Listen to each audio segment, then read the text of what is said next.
Welcome to Chillin' 101. We hope this video helps. You start by preparing the headset and PC so you don't chase false problems. Plug the USB dongle into a rear port and power the Arctis 7 on. This gives the most stable link. Once done, install SteelSeries Engine, GG, and accept driver prompts because firmware and drivers manage audio routing. Make sure Windows sound settings are open while you work. You'll need them in the next step to verify device selection and mute/state indicators.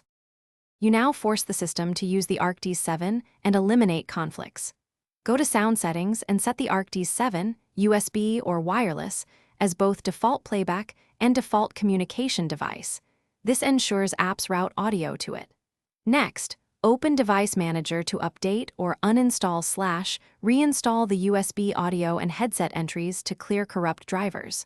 Once done, disable onboard speakers or other Bluetooth headsets so Windows won't fallback, and then play a known audio file to confirm output.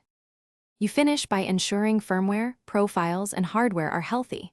Update the Arctis 7 firmware through SteelSeries GG while the headset is close to the dongle so the flash won't drop.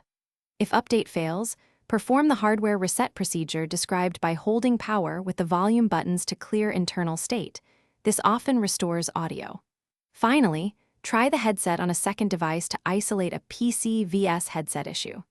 If it still fails, contact SteelSeries with Thanks for watching. Consider subscribing if we helped you.